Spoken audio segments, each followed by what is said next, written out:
Hey basketball guys, we have news. Let's go to more Los Angeles Lakers news, but first, don't forget to subscribe to the channel and leave a like. At the current moment, the biggest issue facing the Los Angeles Lakers is how Rob Pelinka will act and make new and necessary deals. The Lakers are clearly not at the same level as the teams considered favorites for the championship, and this leaves fans sad, who want a great squad to be champions. Rumors, big deal with the Wizards, could take the Lakers to the status of favorite for the championship. Hiring two great players in Malcolm Brogdon and Jonas Valanciunas, the Lakers will have a great team, both in the starting lineup and in the rotation. An initial lineup with Austin Reeves, Anthony Davis, LeBron James, Malcolm Brogdon and Dalton Netsch or Rui Hachimura will be a respectable quintet. The rotation will have Jonas Valanciunas, Jared Vanderbilt, Cam Reddish, Max Christie, Jackson Hayes, Gabe Vincent and Dalton Netsch or Rui Hachimura. A rotation with lots of scoring options and solid defense. The Los Angeles Lakers can boost their chances of contention if they land this veteran guard-center duo from the Washington Wizards. The Los Angeles Lakers have started the season with an identical record to how they started last year under Darvin Ham. J.J. Redick's takeover of the team has brought positives on the court, but it's hard for a rookie head coach to overcome the roster issues the Lakers have had for the last two seasons. No one has looked at their collection of talent and called them title contenders, but everyone will be disappointed just the same if they do not make a push for contention. The team has major issues with its guard play and a complete lack of backup center minutes behind Anthony Davis. They could address both these needs in a trade with the Washington Wizards, which can see them greatly improve the top end of their rotation for players who haven't been producing for them. Los Angeles Lakers receive Malcolm Brogdon, Jonas Valanciunas. Washington Wizards receive D'Angelo Russell, Gabe Vincent, Christian Wood, 2025 second-round pick, LAL, 2025 second-round pick, LAC, 2030 second-round pick, LAL. This deal allows the Lakers to reinforce their rotation with high-quality veterans who will be willing to accept their roles to try and help the franchise into a contending situation. Both teams won't have complaints about the salary aspect either, as these are all affordable contracts being moved around. The Lakers have been playing through self-imposed limitations created by the roster that J.J. Redick inherited. They're having to play Cam Reddish as a starter to have a semblance of defense in the starting five, while D'Angelo Russell continues being inconsistent as the team's sixth man. In addition, there is simply no positive lineup without Anthony Davis on the floor, primarily because he's the only competent big man on the roster. This deal lands the Lakers Valanciunas, a player they've been targeting since the summer when the Wizards offered him a larger contract than the Lakers could. He's averaging 11.9 points and 7.9 rebounds this season, proving to be a solid veteran big man presence on the franchise. His presence is wholly unnecessary on the tanking franchise, as they also have more veteran big men occupying space on the bench. Malcolm Brogdon is averaging 10.3 points and 3.5 rebounds on the franchise, taking a back seat on the franchise to facilitate the development of rookie guard Bub Carrington. A veteran guard like him coming off the bench is a waste, and the franchise would be better off opening minutes at that spot to give Carrington and other young players on the franchise more opportunity.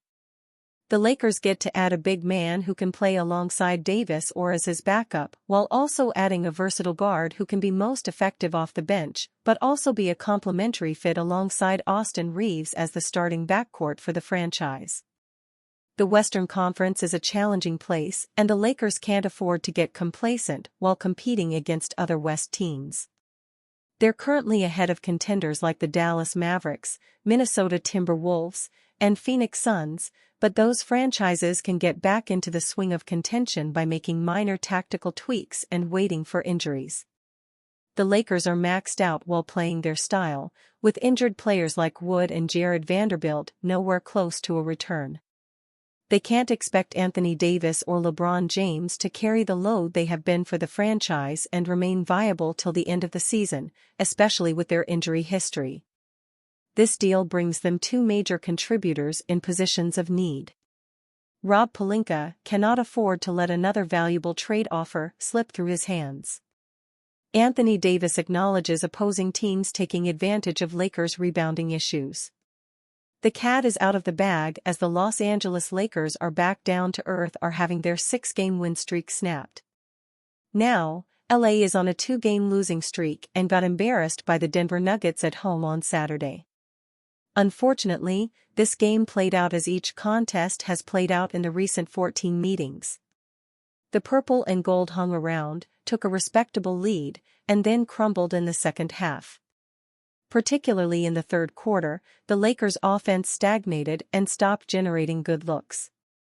That led to settling for jump shots and sloppy turnovers, allowing Denver to get out on the break. That was combined with the inability to finish defensive possessions with rebounds, which has been an issue for the Lakers all season. Anthony Davis knows that opposing teams are taking advantage of those two issues when scouting for LA. Guys are going to crash. That's the scouting report on us, Davis said. Run when we miss, run in transition and offense rebound, crash the glass. So we got to do a better job putting bodies on bodies, boxing out.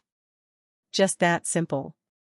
Not even 20 games into the season, it is readily apparent how many issues there are with the Lakers' team defense. While head coach J.J. Redick has emphasized rebounding, there are simply not enough defensive-minded players on this team willing to do the dirty work. Simple fundamental box-outs are not happening as players are not putting a body on people to limit second-chance opportunities. While Davis did not put together an impressive on Saturday, there is a lot of dependence on him defensively given this roster construction.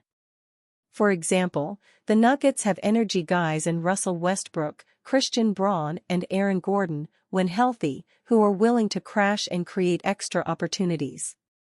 Despite some impressive early season wins, there still remains a clear gap between the Lakers and championship contenders.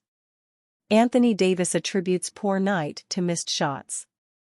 After losing 13 out of the last 14 to the Nuggets, it is extremely disappointing each time to see how far behind the Lakers are in terms of contending. However, that third quarter was inexcusable due to how poorly executed their offense was. When LA was settling, their defense reeled due to not getting back, allowing Denver to generate easy looks. Anthony Davis turned in his worst performance of the young season, but he attributed his lackluster night to missed shots despite getting good looks. Charles Barkley blasts Lakers over how they've handled Bronny James. Charles Barkley is very critical of the Lakers for how they've handled Bronny James.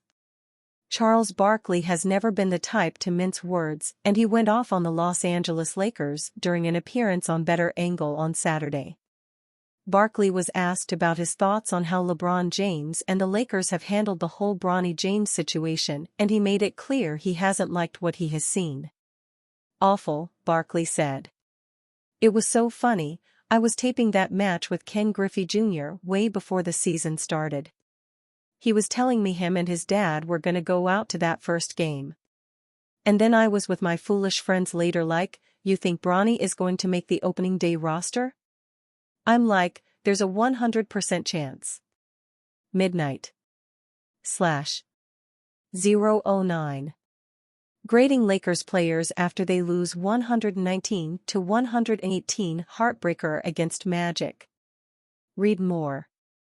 I said, there's no way in the world Nike is flying Ken Griffey Sr. and Jr. out there and Bronny don't get on the court with his dad, Barkley stated. But I thought it was great. A little ceremony of, your, first game, but the kid is not ready to play in the NBA. He should be in the G League so he can play basketball. He not gonna get better sitting on the bench. But also, this thing where he's only gonna play home games, Barkley continued. It's not fair to him. It's not fair to the team. Can you imagine the coach of that team? You come off a road trip and there's a player you ain't seen in a week or two and then you feel like you probably gotta play him. So, I don't think they doing Bronny any favors, Barkley added. They just handled this thing really bad. It's a bad look for the Lakers. I really like everything LeBron's done, but this is a bad look for him, in my opinion. Barkley is the latest to criticize the Lakers for deciding that Bronny will only play home games in the G League for the South Bay Lakers.